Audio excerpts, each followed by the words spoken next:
curso é a essência da poesia lírica. Por que poesia lírica? Vejam só. A lira é um instrumento de cordas, tá? Muito possivelmente inventado na Grécia Antiga, que lembra muito uma harpa e que tem um som melódico e harmonioso, certo? E na lírica antiga, essa melodiosidade mais harmônica era muito comum, certo? A poesia lírica tem como característica principal expressar os estados de alma mais profundos do ser humano, né? Em contraposição à poesia épica, que é uma poesia objetiva e narrativa, né? Então, a lírica se volta muito para a interioridade humana, um mergulho profundo na alma humana, e a épica, no caso, é uma poesia que se volta mais para o objeto, certo? A lírica antiga é uma lírica que tem uma musicalidade, certo? Mais harmônica, mais doce, mais melodiosa. Isso diferencia a lírica antiga da lírica moderna.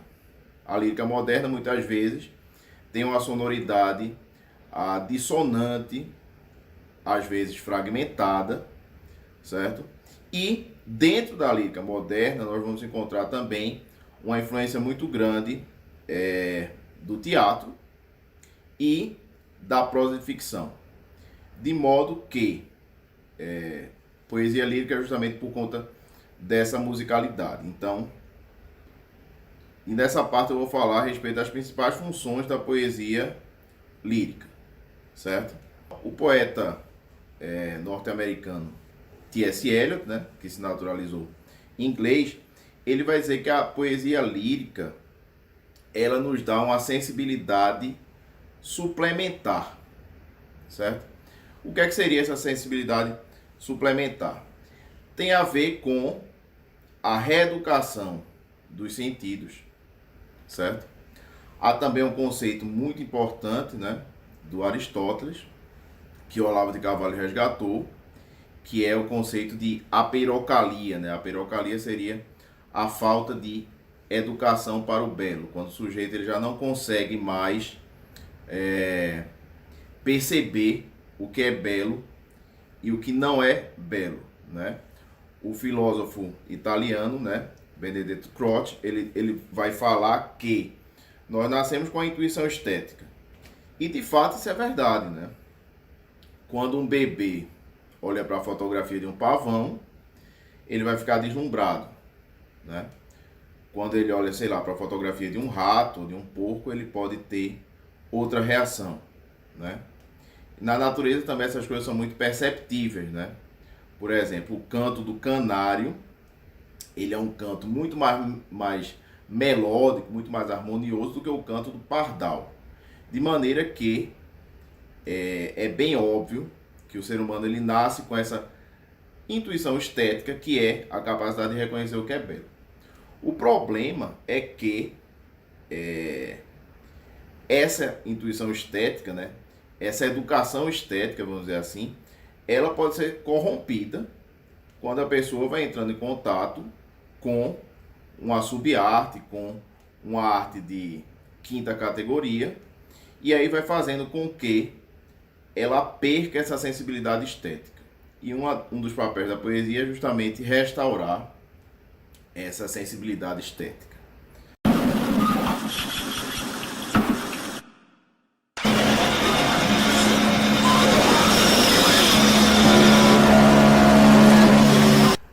Eliot vai falar também a respeito da distinção detalhada dos sentimentos, tá certo?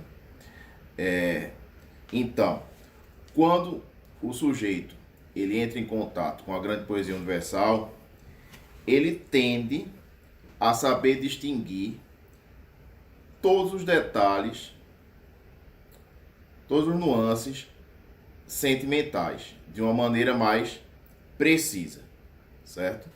É uma das funções principais da poesia, segundo Eliot, também é dar corpo e concretude a certos sentimentos, certos estados de alma nebulosos através da imagem, né? Eu me lembro muito de um poema do Augusto dos Anjos, né, o grande poeta paraibano, em que ele fala mais ou menos assim: o meu coração é um hospital em que todos os doentes morreram. Então vejam só que imagem impactante, né? Ele poderia dizer que o coração dele era um hospital, que o coração dele estava desolado, ou muito triste, ou desesperançado, mas isso não teria a mesma força, não teria o mesmo poder de comoção e naturalmente não se fixaria na memória do leitor. Mais adiante a gente vai aprofundar um pouco essa questão aí, tá? A outra função importante da poesia Mallarmé, né, o poeta simbolista francês, ele vai falar que a poesia dá um sentido mais puro às palavras da tribo, às palavras da comunidade, né? Então, a questão do refinamento da expressão verbal, né? Então, a poesia torna a linguagem mais exata e mais precisa, né? E isso faz com que você possa se expressar melhor. Quem se expressa melhor, evidentemente, também pensa melhor, né? E também Mallarmé vai falar da questão da revelação do sentido primitivo das palavras, né? Um sentido que foi obscurecido pelo uso, pelo falatório, pelo discurso mais automatizado, né? Então, por exemplo, a gente tem a palavra contemplar, né? A contemplação seria um olhar amoroso para as coisas. Agora, contemplar, etimologicamente, o prefixo com, quer dizer, estar junto ou ao lado. Templar tem o mesmo, tem o mesmo radical de templo. De maneira que contemplar, etimologicamente, quer dizer estar ao lado do templo.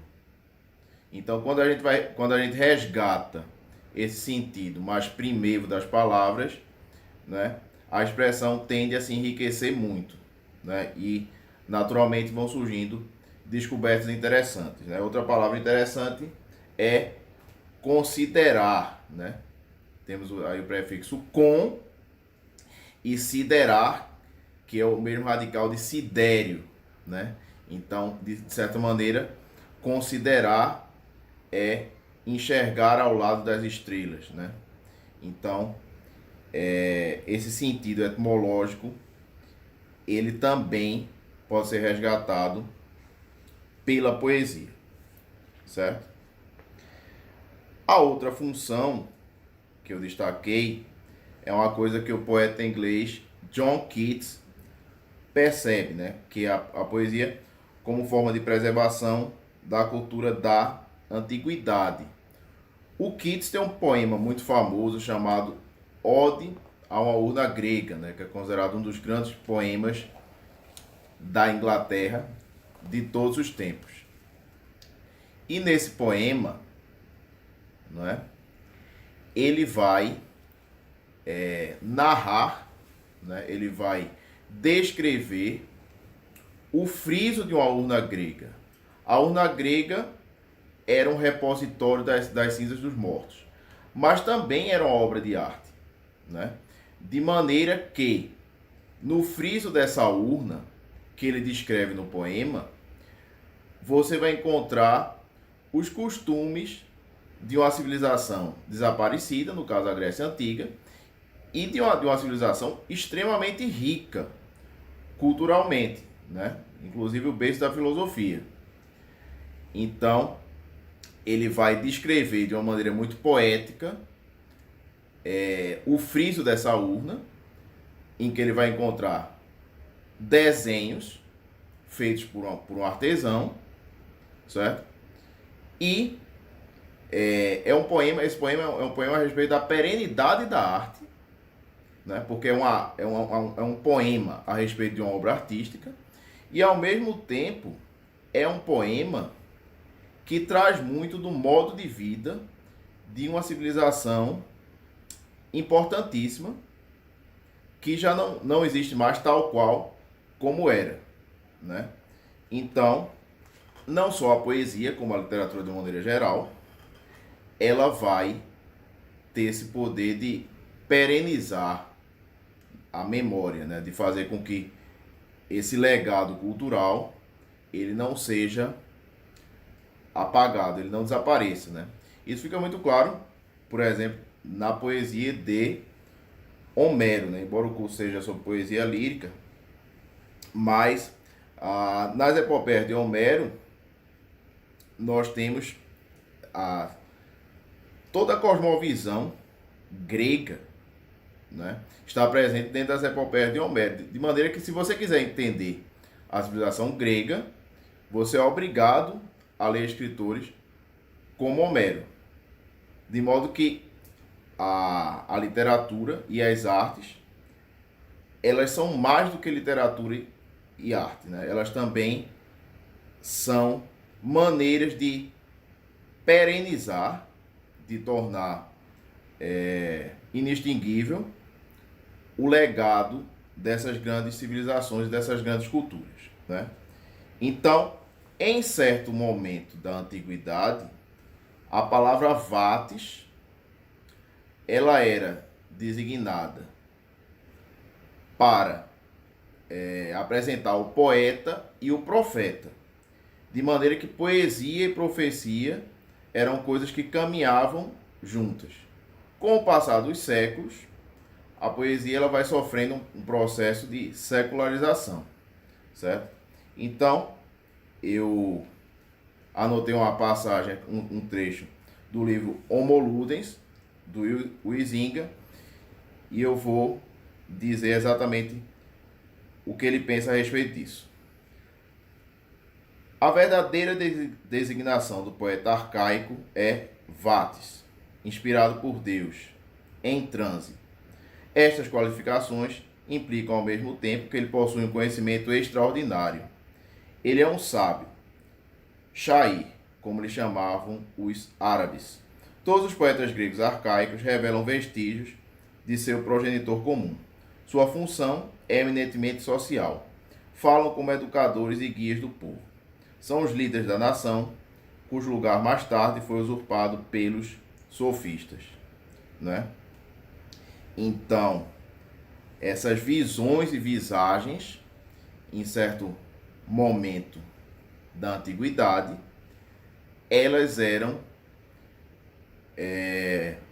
produzidas pelos poetas e pelos profetas. Não havia uma distinção nítida entre o poeta e o profeta, certo? O Northrop Frye, ele vai também falar de uma coisa que tem uma ligação muito forte com isso daí. A poesia como suporte para o entendimento da simbologia bíblica, né? A gente sabe que boa parte do ateísmo se deve ao fato das pessoas não conseguirem perceber a dimensão simbólica e metafórica de alguns trechos da Bíblia. Evidentemente que nem tudo na Bíblia é simbólico e metafórico, né? Existe uma parte que é literal, mas também existe uma parte que é simbólica e que é metafórica, né? Então, por exemplo, né, a simbologia da serpente, a serpente como símbolo do mal é bem interessante, né? Porque a serpente ela é venenosa, ela é rastejante, ela é asquerosa, ela é traiçoeira e ela não consegue olhar para o céu. Então é a simbologia perfeita para o mal, né? Pouco me importa se a serpente existiu ou não, mas ela existe de certa maneira como um arquétipo, né? Como símbolo, é um símbolo muito poderoso. Temos também a simbologia do cordeiro, né? O cordeiro é dócil ao sacrifício, manso, branco, né? A brancura do cordeiro está muito ligada à castidade, à pureza, essa coisa toda. De maneira que a linguagem poética é extremamente próxima a linguagem bíblica. E eu ousaria dizer que é muito difícil compreender a Bíblia de uma maneira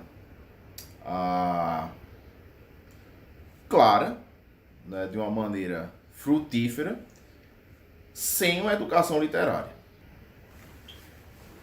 Então eu ousaria dizer que é muito difícil compreender a Bíblia, né, sem esse convívio com a linguagem poética, né, de maneira que essa educação literária nos ajuda a entender as Sagradas Escrituras de uma maneira mais profunda, certo?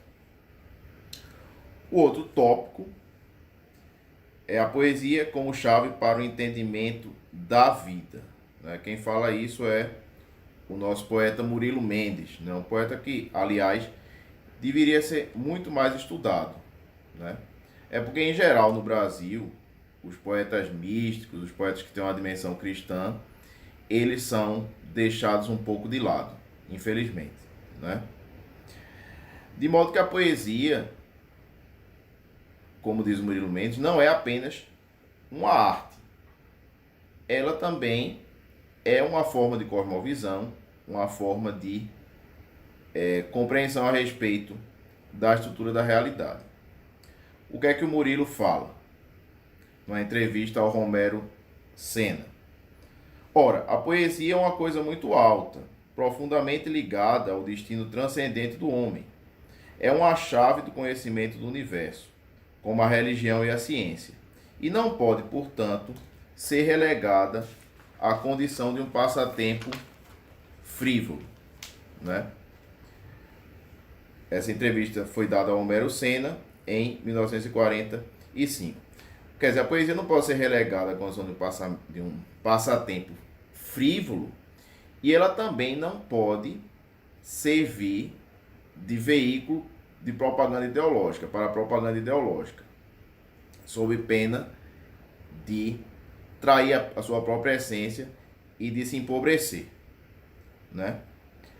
Um pensamento muito próximo a esse pensamento do Murilo Mendes é o pensamento do filósofo alemão Dilthey, no livro Poesia e Experiência.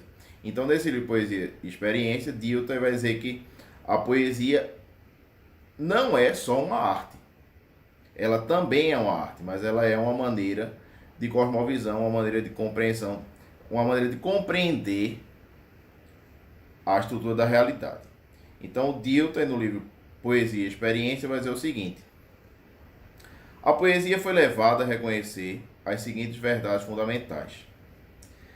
Ela não é imitação da realidade que a pré-existe. Não é o adorno de verdades ou significados espirituais que podem ser expressados de maneira autônoma.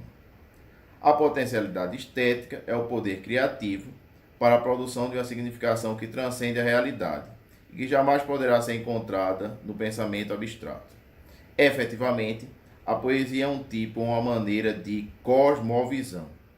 Desta forma, a poesia foi reconhecida como uma poderosa maneira de intuição a respeito do mundo e da vida. Então eu gostaria de grifar isso daí, né? A poesia foi reconhecida como uma poderosa maneira de intuição a respeito do mundo e da vida. Foi elevada a um órgão para a compreensão do mundo, juntamente com a filosofia, a religião e a ciência.